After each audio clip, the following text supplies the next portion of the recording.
Hello, my name is Betsy Valdez, and welcome to another episode of Empowered Conversations Rising Above Hate. This is a project that is done with the intention to have open and honest conversations with different women. Women from different backgrounds, who have different experiences, who are just simply here to bring something different. Our hope is that we are able to listen, to learn, and hopefully grow and have a better understanding of the many things that are happening around us. Today, I have the privilege of welcoming an amazing mujer, an amazing woman. She is a counselor, a therapist, and an aspiring novelist. I want to thank you and welcome Sofia Aguilera. If you could share a little bit about you and a little bit about what you do with those who are listening to us today. So welcome. Good morning, dear Bex. Thank you so much for such a warm greeting and intro. So hi everyone, I am Sophia and I am an early childhood mental health consultant and therapist. And I also work with children, usually ages birth to age 6 or 8. And I work with parents and families and really working across all backgrounds, all socioeconomic status, to really encourage social and emotional support as well as mental health needs, not just for children, but the whole family, the whole system in general. Awesome. Yeah. Well, welcome. And again, thank you so much for being here joining me in this conversation today.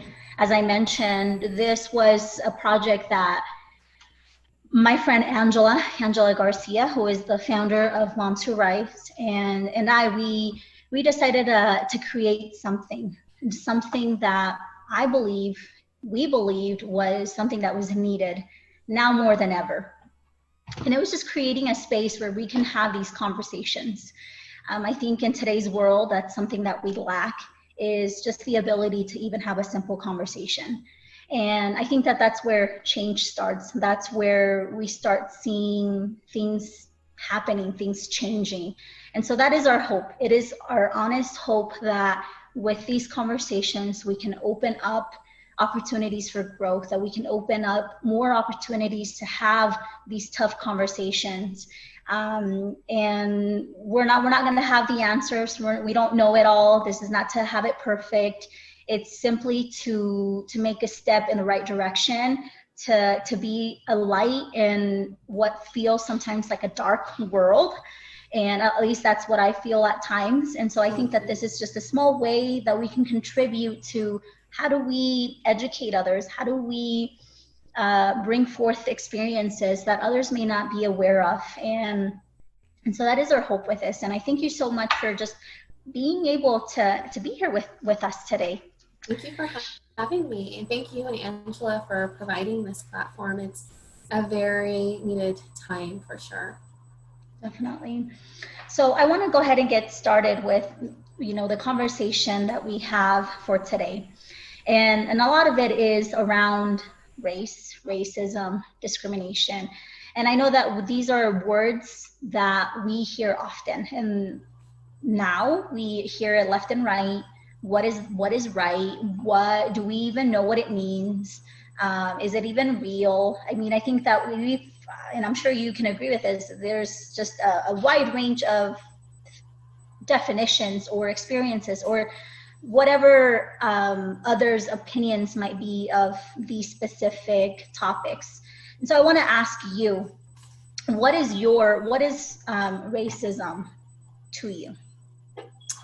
Yeah, I so appreciate you bringing in all of these different terms, and each term elicits, I think, a different response or maybe even a reaction. I mean, we're in a place where we are really talking and seeing and witnessing and experiencing social change and social injustice.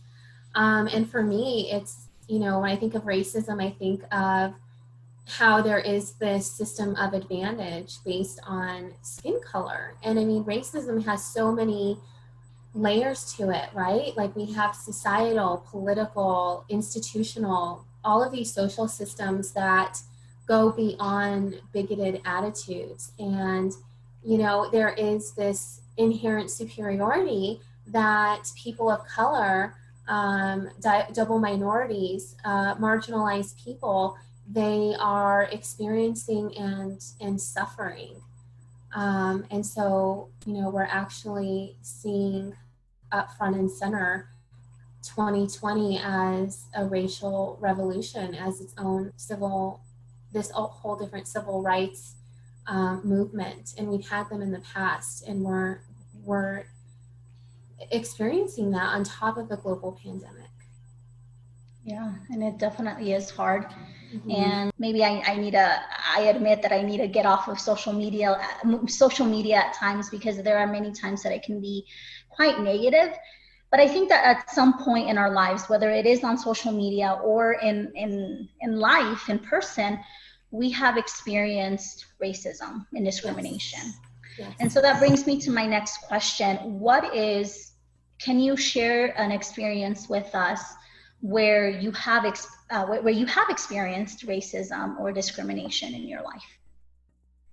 Absolutely. And I will just say, just to speak to what you're talking about, Betsy, of how we're seeing hate being dispelled in different ways, and it's hard for us to escape that. Like, I just appreciate you bringing that in, of how are we taking care of ourselves as allies, as activists. And we can't control how people respond or react, but we can control, you know, how we show up.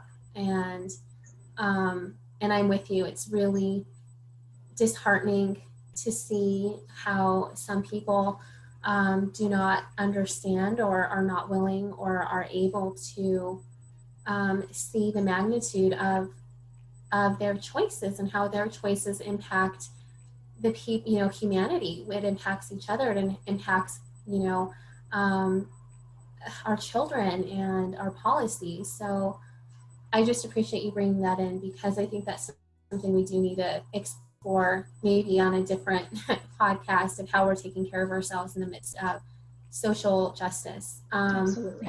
So with regard to my experience, I mean, I know that we have a time frame here, and I don't want to use a whole hour talking about my experiences with racism. That I really did try and think, like, when was the earliest time I experienced anything related to race and racism?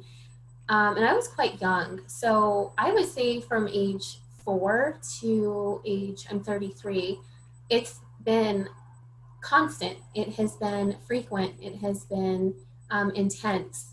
And I'll share my most recent experience being this year. So, you know, in the midst of everything happening on, you know, with race and racism and the call for change, my husband and I, we had went on a vacation in a very mountainous area, and enjoying ourselves. We were participating in an activity where we were going to be with other participants. We were rafting, and out of nowhere, one of the participants, who happened to be a white American male, proceeded to ask what my husband identified as. And it seemed innocent, but something was pinging in me that, and I couldn't identify it at the time, but the manner in which it was asked and the tone and context, you know, I think we really need to honor the pinging that happens, because it honestly got worse. So an innocent inquiry led to really pathologizing racial hierarchy rhetoric. So just even something as asking, like, you know, are you Native American? And, you know, my husband was like, yeah, no, I don't, I'm sure I have the ancestry, but I don't identify. And then it proceeded into a lot of racially abusive rhetoric and languaging. And I actually wrote a blog about it. I just started a blog this year, And at the time, I didn't know what it was, but it was basically what Dr. Abram Kendi calls a biological racist. And so having this biological racial belief that you are racially superior based on your biology. And it was very, yeah, it was very hurtful. Like, it wasn't okay. And I hold myself accountable because it's like we're looking at the other. We're looking at the racist remark, the racist behavior. And we also have to look at, you know, the recipient of that. And sometimes it isn't safe to say, hey, that was offensive, or hey, I'm not okay with that. And for me, I mean, there's a lot of things that kept me from sharing or from calling that out. And I think it's important. It's important to kind of sit on both sides, because I definitely hold myself accountable. And okay, so if this happened, and what can you do differently? And how can you be a voice of change when racism is in your boat? Absolutely. No, I agree with you. And I thank you for sharing that experience. And it's hard. I mean, how do you react? I was actually having a conversation with some women this morning about different times that we've all experienced racism and discrimination in our lives. And I think that, you know, many of them spoke about, as a woman, right? Simply as a woman, we have many things that I can say, well, I've been discriminated against because I'm a woman, because I'm seen as less than, right? Now we also add the fact that as a Latina woman, there are other things that you have to deal with. And so I know you mentioned, you know, it's a double minority. And am I saying that right? It's a double minority. Yeah, I mean, however you want to identify, being a woman of color, being a woman and a woman of color, double minority, however that fits for you.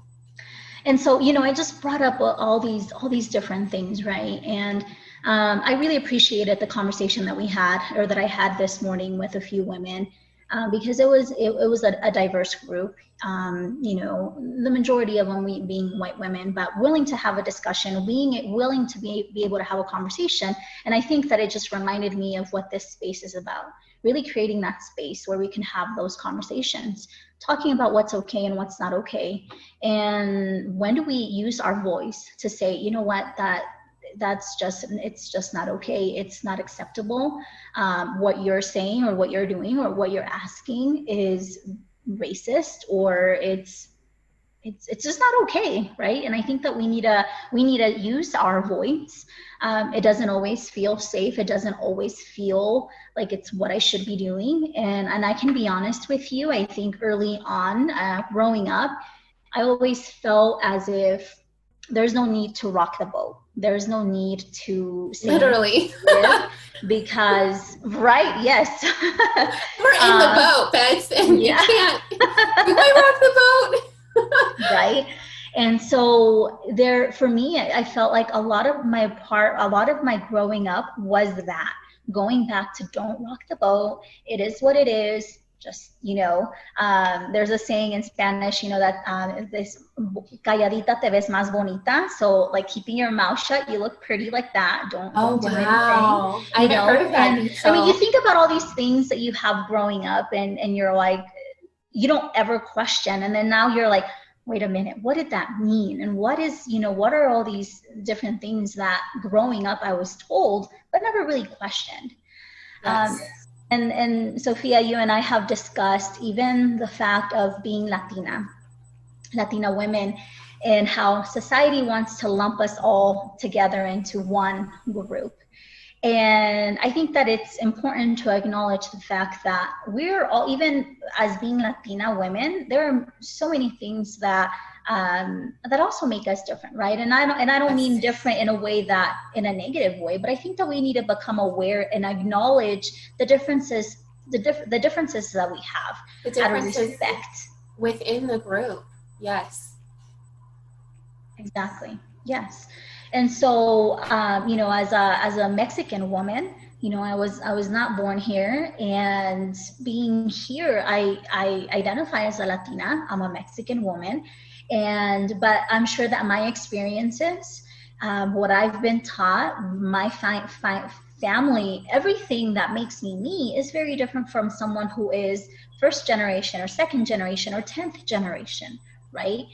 But somehow society does want to lump us all together. We're all the Yes. same. We all You're a function brown girl. I'm a brown girl. Therefore, we are the same people. We are not different. We are not unique.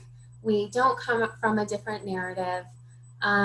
You know, I totally acknowledge that too. Of your narrative is entirely different than my narrative, and how we identify is and needs to be,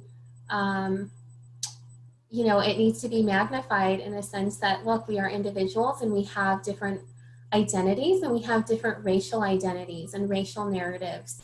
And even something as small as how you identify, you identifying as a Latina, and how I identify as a Chicana, and it's fluid. Like for the longest time, identified as Hispanic because that's what our society has categorized us all. Like, boop, boop, you're all in this Hispanic box.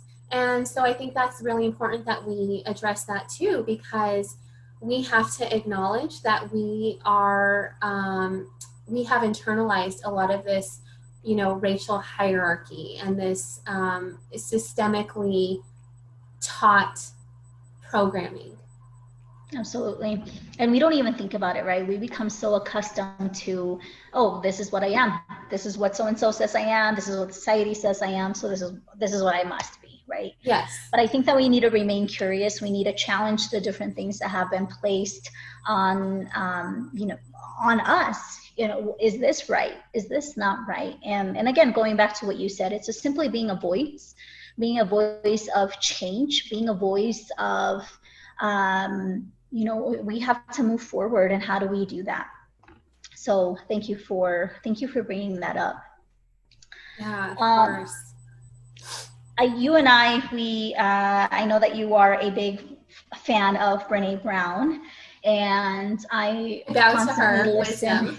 Yes, I love her. She was actually a very good friend of mine, a friend, mentor, coach, all of the things. She introduced me to Brené Brown, and ever since I've been introduced to her work, her books, her podcasts, you name it, I'm all for it. And it's very interesting, listening to her podcast. And so one of her recent podcasts was with Dr. Kendi, and it was regarding a lot of the movements, the Black Lives Matter movement that is currently that we're seeing a lot of now.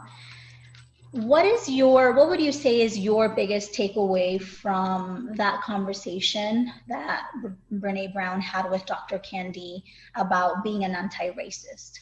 Could you share some of that with us? Yes, absolutely. So I discovered Dr. Kendi after listening to Brené Brown, her podcast, Unlocking Us.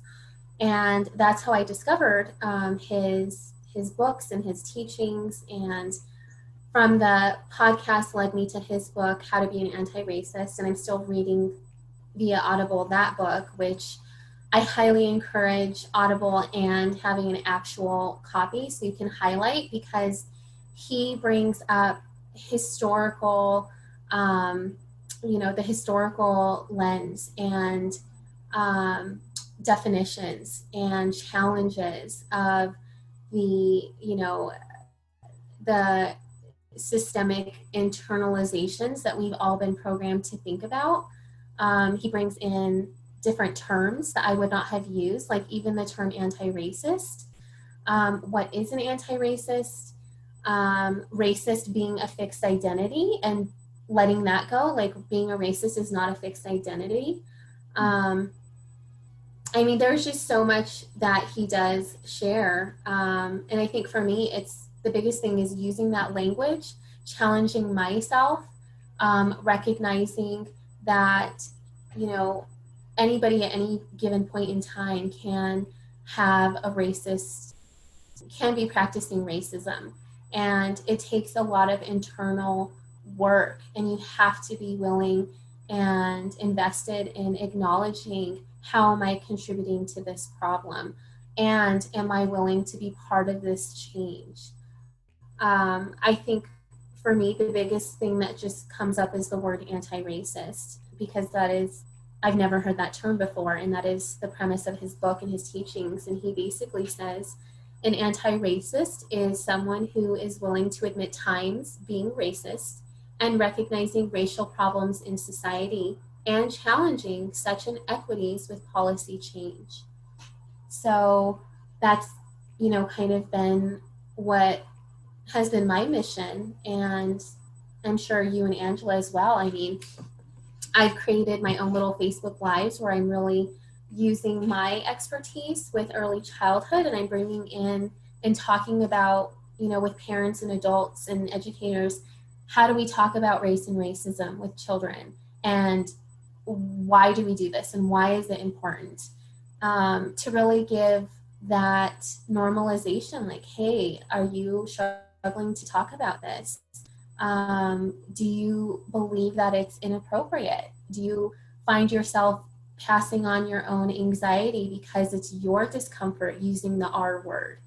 And so I've been, you know, this is one of his recent books, Anti-Racist Baby, where he creates like books that are specific for children. And so that's been my goal as not just a therapist and an activist and all of these parts that I play, but just as a human being. Like, how can I use, you know, my passion and my privilege in a positive, proactive way to help in, you know, the movement that we're in.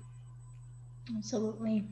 And I think that you bring up a good point of, we all have a personal responsibility, and it all starts with us. And so we have to do that hard work, whatever that may be. And it's going to look very different for each and every single one of us. Just because, you know, Sophia, you might be doing something specific and that's what's working for you.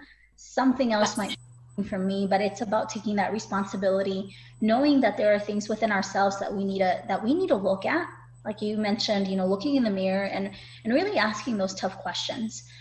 We were raised a certain way, right? There's things that have been passed on to us from generation to generation. Society shapes us a certain way. I mean, so many things, right? And so we really need to do that work. And I think that that's one of the biggest things that I've seen a lot right now. And honestly, it makes me happy. It brings me joy when I see that others, you know, and I'm talking about women and men from different backgrounds who are coming forward and saying, man, there's work to be done, but we're doing the work. We're going to get dirty. It's going to get uncomfortable. None of this work, all of this is easy. It's challenging, it's uncomfortable, but honestly, we're gonna get through it. And it's going through all this rather than just, let's just pretend like it's not happening and just the mirror. Let's just sweep it under the rug, or like your deal. Yes, like your Spanish dicho, just, you know, keep your beautiful mouth shut.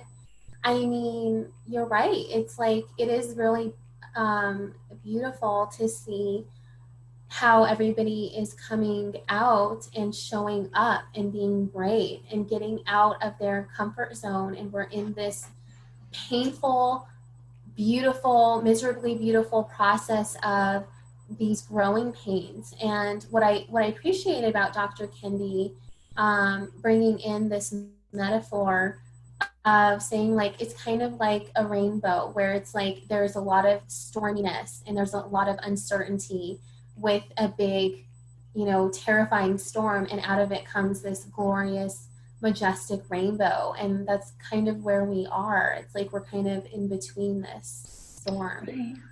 And anything in life, right? I mean, anything that we go through, and it doesn't only have to be about this specific topic, but I can think of many times that I've gone through very, you know, challenging times. And while I don't want to go through that again, it has brought me, there are many lessons to be learned. There are a lot of things that you can pull from that. It's about pulling the lessons from everything, right? And so what we're going through right now, what lessons are there to be learned? What lessons can we, just pass on to future generations so we don't continue to make those same mistakes, so we can really learn, move forward, having those conversations. I mean, having that book that you just showed us, The Anti-Racist Baby, having those conversations with their kids, because even that's tough. I'll admit to that how do you have the right conversation? And I don't know if there's a right or wrong way. I think it's important that we just, let's just go for it. We'll see. And it's let's a learning lean process. Into it. Let's turn towards it. And it's I appreciate a learning that. process, right? Yes. Like there's no recognizing, like there's no easy or right way. Like I was able to listen to the 2 podcasts that you and Angela have already, sent out.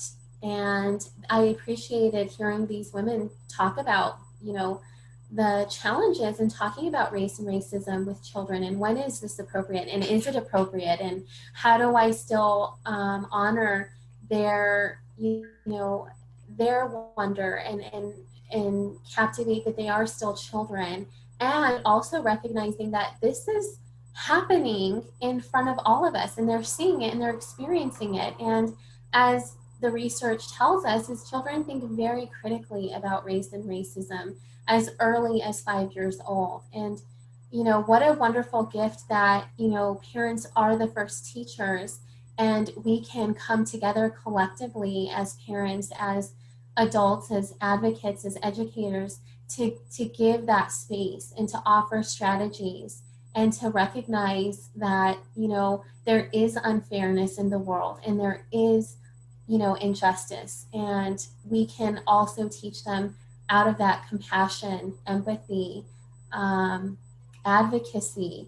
They get to be these wondrous, tools and agents of change as well.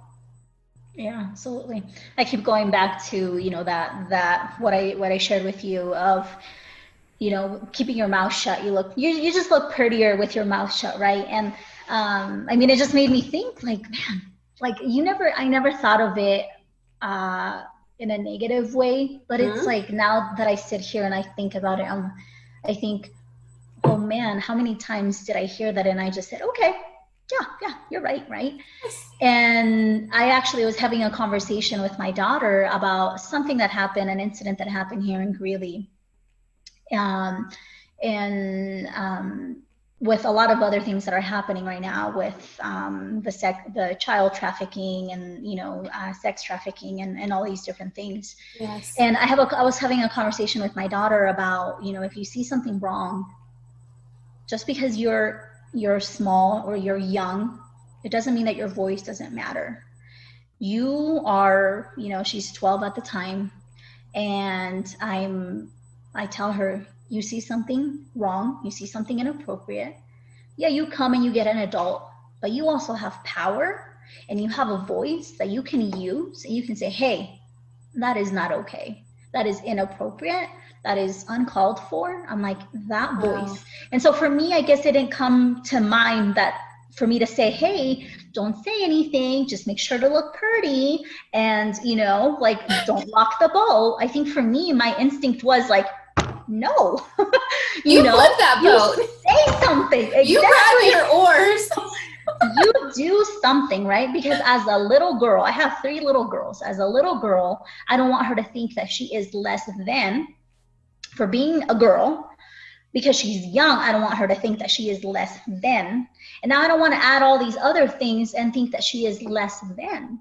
For me, it's like, girlfriend, you have power and you have strength and you have a voice and you use it. And so for me, it is really important that books like that, we have other books about using your voice, about the differences, about embracing you, about loving you, about all of that those are important because this is what we're feeding our children. This is what they're taking in, and this is what they're growing up with. I don't want them to grow up with messages of you are not enough and your voice doesn't matter because you look a certain way, you speak a certain way, you dress a certain way. Absolutely not. For me, it's like, this is how you must, this is how you are required to show up in the world. And I love that you bring in and, you know, celebrate your daughter's voice, because I think you and I can, again, like another, maybe for another podcast, but understand like our root belief that has been taught to us in our own culture, not just American westernized culture, but even maybe, you know, traditional Mexican culture, Mexican American culture, and how that has impacted, you know, our own narratives. Like, I'm sure we have a lot of similarities in that, in understanding, like, you know, you stay quiet and this is your position and this is your role. You need to be agreeable. You need to be supportive, and you need to be, you know, all of these things. And I love that you're teaching your girls that they can have a voice and that they get to be a voice of change. And it's very empowering. And it brings me, I'm glad I have my books nearby, because it just reminded me, Betsy, of some of the books that I'll be continuing on. Think Big, Little One. So I this like is, that one. yeah, so this is a specific book that just talks about, you know, different women of different backgrounds.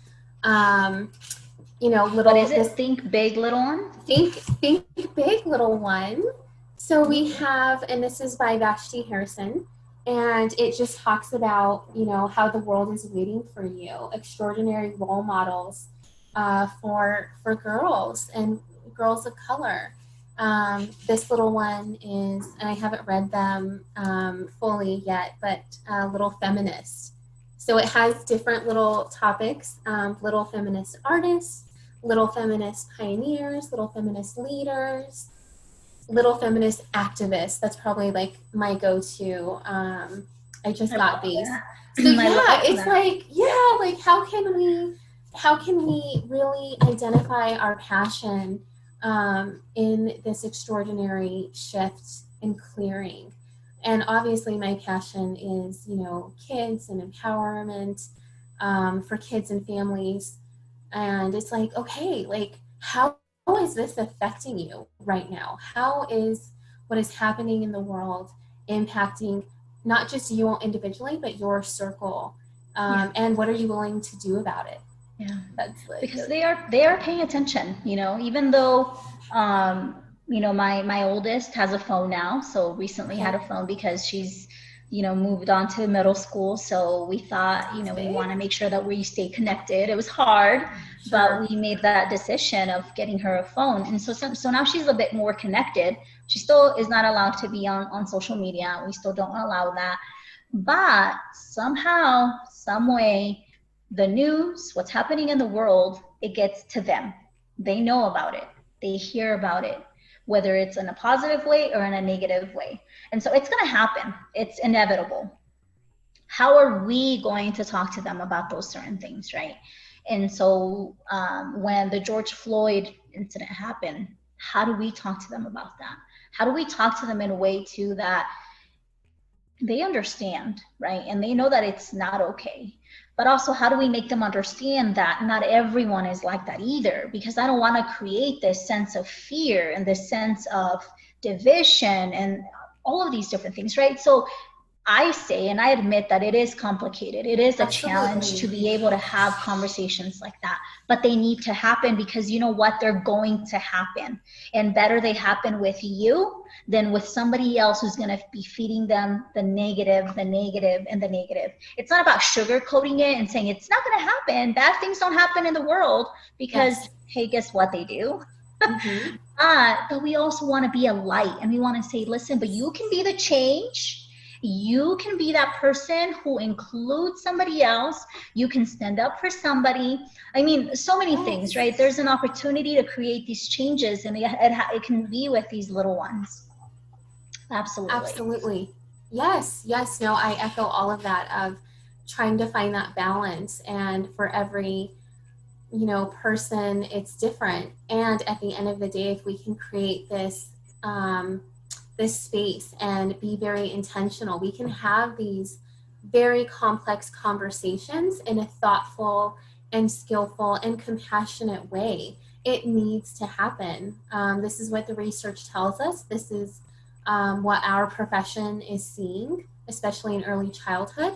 And out of that comes that light, like you said, out of that comes this incredible advocacy, whether your voice is little or big. And the cherry is, for me, is I love promoting a positive sense of racial identity, because we all have one, and every child deserves to see and experience and witness themselves in a beautiful, diverse, desirable way. And so I would really encourage too, how do we do this in our homes, and how do we encourage this in our school system, in our education settings? And Absolutely. so that's another way to bring about some change, is to bring in a book that celebrates diversity. Or you want to talk about, my sister is an early childhood educator, and she creates specific curriculums. One that she just did is called My Food, Your Food. And so each child gets to bring in a food of their culture.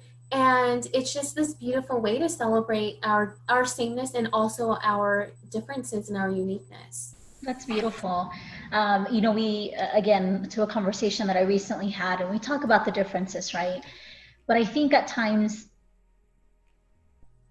some people, I don't want to say everybody, but some may take it as, oh, it's threatening, or it's you're trying to do the us versus them. When they're in that mentality, sure, it can seem threatening. But I think when we talk about our differences, is really just it's about embracing what makes us different, right? Not I am better than, or you're better than anybody. It's just, this is what makes me, right? Culturally, our language, our traditions. There are things that even though we are here, my daughters are born here in the US, there are still things that I never want them to let go of. I want them to hold on to those Mexican roots and the Mexican traditions and the beautiful language, which I admit it is challenging in this society and Yes. in communities, right? But holding on to, and you embrace that, and you acknowledge that these are the differences that we have, but how do we bring them in so we can just, all of us being able to embrace that and share it with somebody else. I mean, so I love the My Food, Your Food, because you Yes. give everyone a chance. We're all so different, so let's see that. But also, where do we come together as individuals, as human beings? And there's a lot of things that we have in common as well. Yes, yes. No, I thank you. Yeah, it's like we're all at this table. We're at this table of we are shared humanity, and we get to bring all of these different foods to the table, because we all have a history. We all have a racial narrative. We all have a cultural background, and we can't control if there are people, individuals out there who are unwilling or unable to acknowledge that. And it exists. I mean, we all have our own backgrounds, and they warrant acknowledgement and celebration. When we have our intakes at work for an assessment, we have very specific sections where we ask very specifically about, tell me about your cultural background, tell me about your cultural considerations. So that's something that, at the very least, at my work and at my agency, that we definitely honor and celebrate. Yeah. Yeah, it's beautiful, and I hope that we can continue to do more of these, like the work that you're doing, the work that your sister is doing, that we can see a lot more of that. And the work So that we I can do. do, and the work that we can do too, like each of us, like we each have, like you said, like your power, Angela's power, you guys bring this space, and it's like let's come together and let's bring our gifts and our passions. Absolutely. So I follow you on Facebook, and you already talked a little bit about this, but so you're doing Facebook Lives, you're doing different things. You started a blog, Yes. and so maybe these were things that were already in the making prior to everything that's happening right now. But would you say that a lot of what's happening right now has that inspired you more to bring that forward, to bring this into the world, to share it with us? I mean, I guess what is it? What has all this inspired you to do, and why? Yes, yes, yes, yes. Yes. Times 100. Yeah, I did not at all have this. It just felt like this is the year we each have a voice, and each of our voice matters, and it's up to us into what capacity we want to utilize our voice. And it is absolutely, indisputably um, linked to everything that has happened this year, and seeing other women come forward, seeing you and Angela. I mean, my Facebook is just an abundance of people wanting to make a change. And I think that ties into kind of what you're saying too, of just when the hate rhetoric comes in, you don't have to take that in. You can absolutely unfollow or delete or remove people who are not functioning at their highest level of, um, you know, of frequency, of capability. And that's not ours to carry. We're going to press on. We are going to carry on. And we can only wish them well from afar and hope that they will find themselves, and that they will be healthier, more compassionate human beings. So yeah, I definitely felt compelled to be a better human, and to do my own personal work, and to look in the mirror and see, like, what can I do, and how can I help, and how can I make a change, and how can I use my privilege, because we all have our own privileges, in a positive, effective, inclusive way.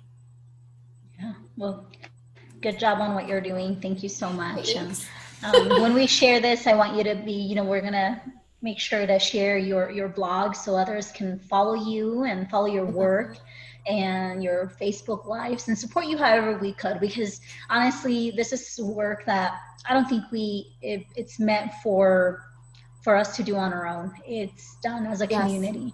And so when we come together and we support each other and we cheer each other on, man, it's a lot easier. It feels I'm safe. Yeah, it's yeah, like, oh, I'm not alone, and it's not scary. alone. Like, I never. It's important. Yeah, I'm a recovering perfectionist, and it's, yeah, right? Like, Yes. who Who identifies? identifies as that? Raise your As hand. a people pleaser also, I mean, Same. hands go up. Foot. I can't lift Yes. my foot that high, but yeah, all of it. And how can we move out of our own comfort and our own privilege to really do some meaningful work? And so Absolutely. it's like, let's step up, let's step in, let's be brave, and let's be brave together. Yes. That was Brene Brown, not me. Amen. Speaking to All right. me. So for anyone who is listening, I came across this acronym for the term ally, and it's ally is acts, listens, learns, and yields. And so I love that, and I think I'll probably share that with every conversation I that we love it. have. But so for anyone who is listening, and for those who want to be supportive, because there are many, and sometimes we want to say we want to see change, we want to be the change, we want to be part of this change. How can we be part of that change, right? What would be your advice? What would be tangible ways that people can really step up, like as you mentioned, step up and be allies, be Yeah. supportive, Yeah. friends, colleagues, whatever they are in our lives, whatever role they play in our lives. But so how can they do that? Oh gosh, like, there are so many things that we can do, and it kind of, I look back to just kind of what we were talking about, of what is it that you're interested in? What's really compelling you and encouraging you to be a voice and to use whatever, you know, privilege or access or resource you have. For me, you know, I've shared a little bit about what I do, and for you, Bets, it's, you know, you're creating these amazing podcasts and you're doing so much other work. So it's like find what's speaking to you, and maybe for you that's doing something local, like volunteering at a local you know, organization, or maybe donating to a cause. You know, one of my favorite and recent discoveries is Together Rising organization, where they really help and support people who have experienced suicidal disparity. And that's something especially that they're really focusing on too, with children who are being held, you know, in cages and everything that's happening in Mexico. And I mean, there's just so many things that are happening, very assaultive, disparaging things, sex trafficking, you know, children and families being torn apart at the border. You know, racism is rampant, and it's there. And so you can find a cause that is personally meaningful to you. But I would encourage an action-oriented approach. Finding something that speaks to you, whether it's local or national. I'm, you know, really anchoring into Dr. Kendi's expression of really doing a lot of policy change and policy work. So becoming more informed in government policy and seeing and supporting and promoting policy that is inclusive and just and fair for all people. So there's a lot to that question. And I think that at the root of it, like literally at the base of it, it's to sit and reflect and do like your own personal reflection and introspection and heart searching. Like, what does this whole year mean for me? And am I willing, am I invested to do small measurable change? You know, Yeah. if am I going to do that? Yeah. It begins with us individually. Like, it really does. Like, we have to, the healing work takes place within us. And that's going to be, I think, the first thing that we need to assess and explore. Absolutely. I mean, it goes back to what we said earlier, right? It's taking that personal responsibility, and we know that we don't have it right. I found that quote that I told you. Not necessarily, not a quote, but I've been in suspense, Betsy. Brene Brown shared it. So it says, I am not here to be right, and says it like 4 different times, right? I am not here to be right. I am not here to be right. I am here to get it right. We're not here to be perfect. We're not here to say it's going to be easy. We're not here because we know that it's simple and comfortable. It's quite the opposite. It's going to be very challenging and uncomfortable, but it does start with us. It starts with doing that work within ourselves, looking, reaching in deep within ourselves, and how can I help? I like what a friend recently said, you know, sometimes it feels so overwhelming. We don't know what to do and how to help because there's so much out there on it. And it's true. Whether it's related to the pandemic, whether it's related to the different movements that we're seeing, whatever it is that is troubling us, it can be overwhelming. The world can seem so heavy and overwhelming. But here's the thing. We have a circle around us of people. Start with those people. Start with you. Start building out. Goes into your family. What are we teaching our little ones? What kind of conversations are we having with our partners, our friends, our circles? It starts with those. And then we start creating these ripple effects, right? And so it goes on to we start creating this change. I love that. That's how it starts. I came across another meme that had, you know, how do we, I don't remember exactly how it went, but it said, well, how do we create change? And it's like, well, I love you. And then that love, you pass it on to somebody else. And so then this little person goes and passes love to somebody else, and then he's like, well, what can I do? Well, then you pass that love to somebody else. And so that starts happening. It starts flowing around, and eventually we have love all around. And I know that it might sound corny. I know that someone listening might say, really, like, love's going to change everything. Well, I always go back to that quote by Martin Luther King. Hate cannot drive out hate. Only love can. I hope I said it correctly, but it's true. Hate will never drive out and will not get rid of the hate. It's truly when we start digging deep and we start doing the work, and it might be hard, but at the end of the day, if we do it with love, it's going to create change. And the hope. That's what we have. So it's a good segue for our next question. I'm ready. Do you have hope for the future? Yes, times 100 again. I think by just the response that's happened this year, in spite of everything that happened before it, with all of,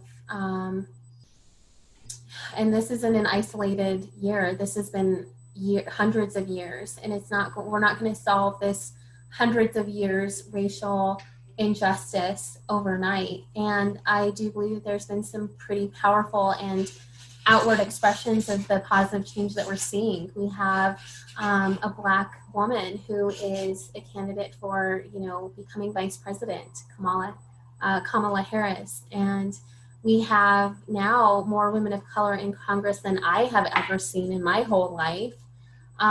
We have all of these amazing, incredible authors that are celebrating multiculturalism and promoting a positive racial identity. We're seeing incredible, empowering women like you having these podcasts. People are writing blogs. People are walking out in the streets, and we are demanding equality and equitable policy change. So yes, I have tremendous hope for our future and for future generations.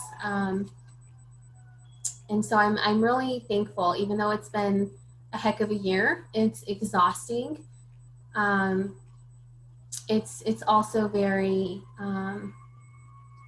humbling, and it's definitely a meaning-making kind of year. And we're going to reflect, and we're going to look back and see how much resilience we have as humanity, and how much, God in us, how much desire we have to really make this world better for ourselves and for future generations. It's up to us. Yeah, it is up to us. And I think that if we don't have hope, then we don't have anything. If we lose hope, we lose everything. And we've said it before, I think that regardless of what side you're on, regardless of what your beliefs are, I think that hope is one of the things that does unite us. We can all hold on to hope. We can all hold on to the hope for a better future.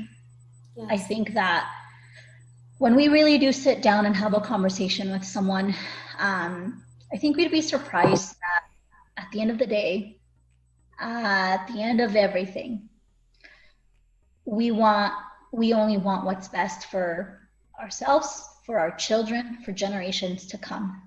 And that is what should unite us. That is what should bring us together.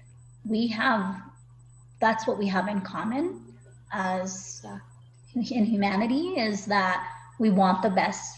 We want the best. We have to hold on to that. And I truly hope that we are all able to hold on to that, as hard as some days may be. You mentioned, it's exhausting. This kind of work is exhausting, but I think that somewhere down there's a light at the end of the tunnel. And some days it might seem closer, some a bit more distant, but it's out there. We are making progress. We are making change. Slower, some days it might seem like we're crawling, we're dragging ourselves to get through. But if that's what's going to take, that's what it's going to take. And we have to stick to that. And we can, like you said, I love you bringing in the allyship when we're crawling on our knees and when we are absolutely feeling defeated and we can't go on. That's where we can encourage our allies and to help lift us up and to be there with us, to advocate, to be an activist. It's like join us in this arena, because it's going to help all of us become stronger and stronger together. Absolutely. It is.